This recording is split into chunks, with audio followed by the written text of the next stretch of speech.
Cultures all throughout history have claimed that it only takes a few good men to uphold the responsibility of keeping order. This can range from religion to a workforce to even society itself. Seven Samurai is more than just a movie about samurai, it's a movie about these seven men.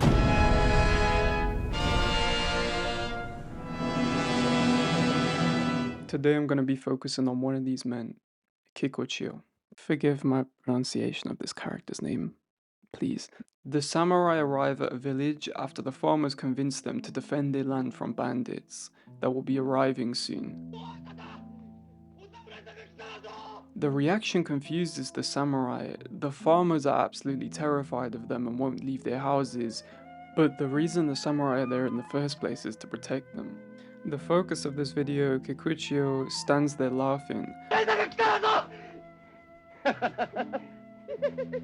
Given the prior context of the movie, Kikuchiyo is portrayed as comic relief, so this behavior seems completely within his character. However, there's a lot more behind this laughter than amusement. Kikuchiyo knows exactly why they won't leave their homes.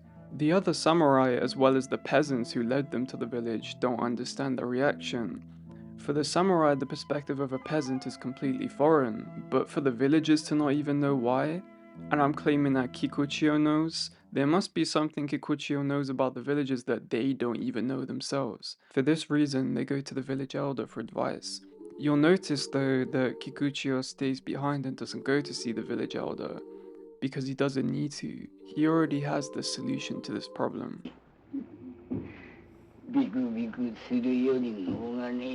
When they meet the village elder, we're told that the peasants are a completely timid group of people who meet everything with fear. Following this revelation, the alarm of the village then goes off, indicating that there are bandits invading the village. The samurai and the peasants race back, whilst the villagers scream out in fear for the samurai to come save them. Notice the demeanor of both peasants and samurai. Even the oldest samurai of the seven is 2 times as fast as the peasant and 100% more intentional. Watch as the peasant hesitates running into the village until he remembers that without the samurai he'll be slaughtered anyway.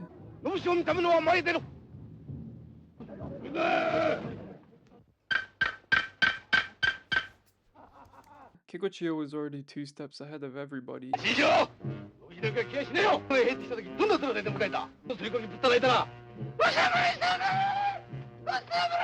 And that raises a question. Kikuchiyo, just like the village elder, knew exactly how the mind of a farmer worked.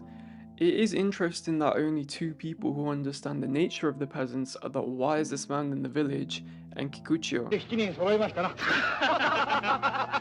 He's finally acknowledged as useful, but what the samurai don't realize at the time is that it's exactly in the fact that there is 6 samurai and Kikuchiyo that makes him so useful.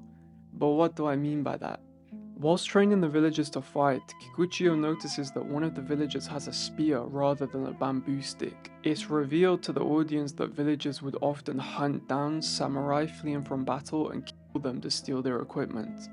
And then he brings the murdered samurai gear to a room full of samurai. The only hope these villagers have, by the way, of not being raided and potentially killed by bandits.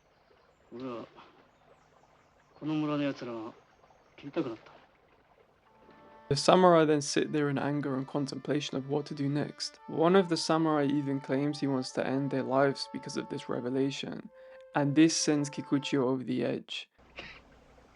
Hey,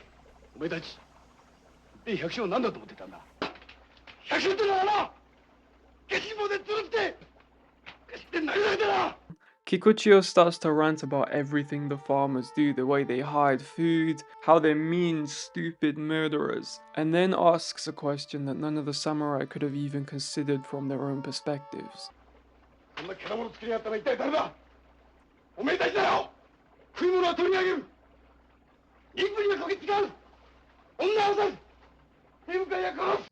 The samurai aren't stupid, they know exactly what he's saying.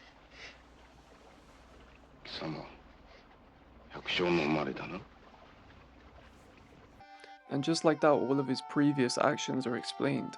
Why does he stand there laughing so much at the villagers' fear of the samurai? Underneath Kikuchiyo's laughter is a mask for his tears. In his revelation that he's a farmer, it quite literally reduces him to tears, and how could it not? He knew how the farmers would react to the alarm being told. He understands their motives just as much as the wisest man in the village. They're shackled by fear. That being said, why does Kikuchiyo, instead of trying to encourage them and look at them with empathy, constantly berate and mock the villagers?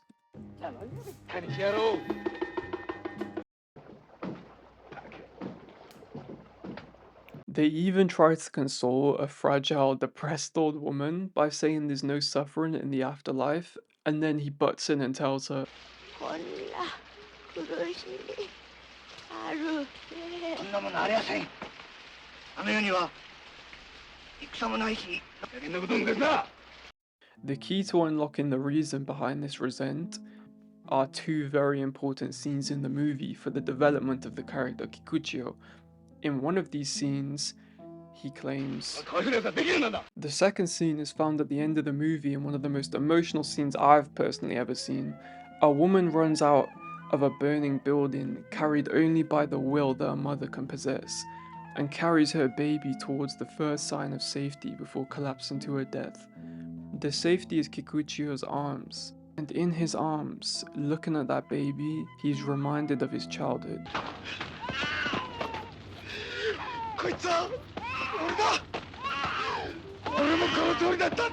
Imagine your people, the people who you connect with, the common people, the people who birthed you and raised you. Imagine having to look at them having broken out of this conditioned weakness that they have, mustering up the courage, despite being destined to be pathetic, to completely defy your destiny, probably with some stolen samurai gear, and become strong, knowing that it can be done and that you can unshackle yourself from this ever-present fear. But everyone else you know and love are shackled to this timidity, causing them constant suffering. From the perspective of a man who defied his fate as a peasant, a man who against all odds found his way and became strong, it must be so easy for Kikuchiyo to look down on the weak with contempt.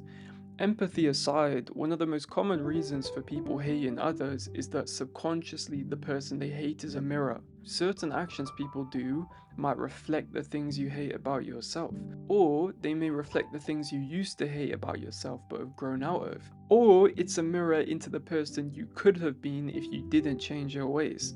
And what makes this even worse for Kikuchiyo is that the peasants don't even seem to be aware of their weakness. It's so ingrained into their nature, it's so conditioned, that maybe it's not even a fear, it's a sort of blindness. If you cast your mind back to earlier, you could argue this is one of the reasons why the farmers stay so weak and timid. They have zero self-awareness.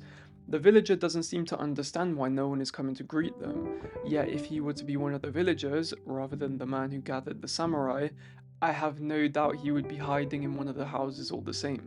It took the wisest village elder to reveal this timidity that pervades the village. In an environment filled with timidity, it has become the norm, as if it was some kind of inborn conditioned nature. It's not even a thought, and it only rears its head when strong people are in their presence. As a man who climbed out of this hell, he understands their mentality all too well. He knows how pathetic they are. His village was raided and his parents were murdered. He most likely grew up without parents in an environment that conditions you to be weak, born to a group of people who are constantly pushed around and bullied. Making it out of an environment like that and returning with the perspective of someone who's strong, I have no doubt in my mind that that would fill your heart with not just sadness, but total resent. And who can't personally say that when you resent a behavior or trait about someone, it doesn't build up to a point where anything they do becomes a just cause for you to berate them, shout at them, especially if this behavior reminds you of yourself, or at least what you could have been. Kikuchiyo, whilst holding that baby in his arms, understands that this is what weakness leads to. Kikuchiyo doesn't berate them to be a bully. He's so resentful of their weakness that even though he wants them to be strong, he can't help but look at their behavior with complete disgust, because look at what it leads to.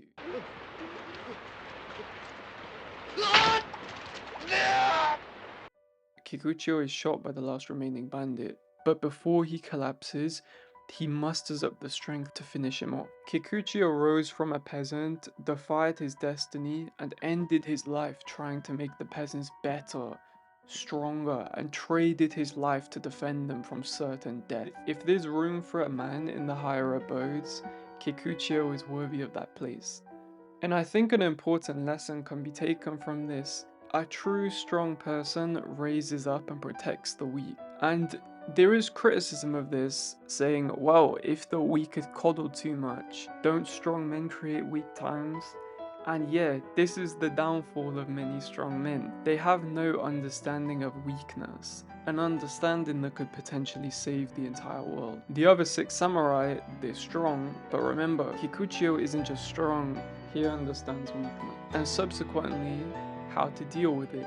And with the amount of times Kikuchiyo does end up resolving conflicts between the weak and the strong, God knows what would have happened without him. At the end of the movie, one of the samurai claimed,